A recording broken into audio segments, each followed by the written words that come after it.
Brendan, welcome. Thank you so much for taking some time out of a busy day otherwise. Where Welcome. are you right now? So right now I am in on the tractor in Brézé, actually. So in our vineyards, some of the old wine Chenin that is from Domaine Liberto, and we're just doing some grass management here, getting rid of the grass so that the vines can have all the nutrients that they need during the springtime. Where is Brézé? Where is Saumur? And from a bigger picture for the wine world, why are people so interested in Saumur? Yeah, great question. So Saumur is located in the Loire Valley. Loire Valley going from kind of the center of France all the way extending over to the Atlantic Ocean, so running through the west of France. It's kind of in I would say it's 2/3 of the way from the beginning of the river, which is in the center. So we're looking at being about an hour and a half to hour 45 minutes away from the Atlantic Ocean. So here, Saumur is kind of a special place, and it's a really special place that I moved to 10 years ago because it's a site that is really what's the best way for me to describe it? It's turning people's heads because the wines that are being made are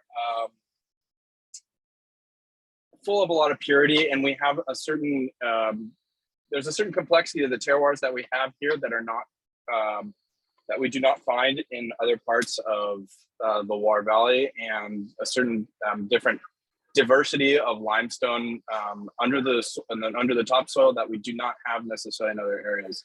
So that's kind of what makes it exciting. Past that, I think a lot of the people are interested in turning their heads to this area because of the white wines that are especially being produced that are, when tasted blind, I think can rival some of the top whites of France and even the world.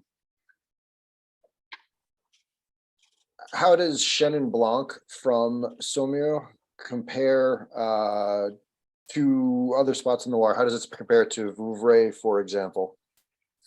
Yeah, so Chenin Blanc and Saumur is kind of is interesting because it's at least it's a varietal that at least there's a lot of the best way to I would describe it as a lot of purity and a lot of transparency in the way that it shows through the different terroirs where it's planted. So in Vouvray, it's going to be, there's a lot of selects, so flint, and a lot of heavier soils, while as in Saumur, the soils are going to be a little lighter in their structure and a little bit less deep. So the vines are really going to be planted, generally speaking, they should have only under 1 meter of topsoil before being on the limestone. So it's going to be showing a certain brightness and a certain depth on the palate. I think a little bit, and in more of an intense way. I think that's the one way of describing it. Maybe some describe it as violent because the acidity sometimes can be quite searing. And that's because of the type of limestone that we have and the depth that we find it at.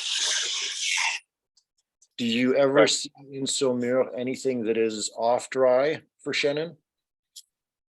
Historically, yes. So until I would say 30 years ago, there were off dry wines being made. However, with the trend of people making really dry white wines, high acidity in that style, it's not something that you find anymore, and it's no longer part of the local culture. And that's, I think, even in the part of the appellation, the rules of the appellation for Saumur Blanc, it's no longer allowed to have over, I think, 3 grams of residual sugar, so less than Vouvray.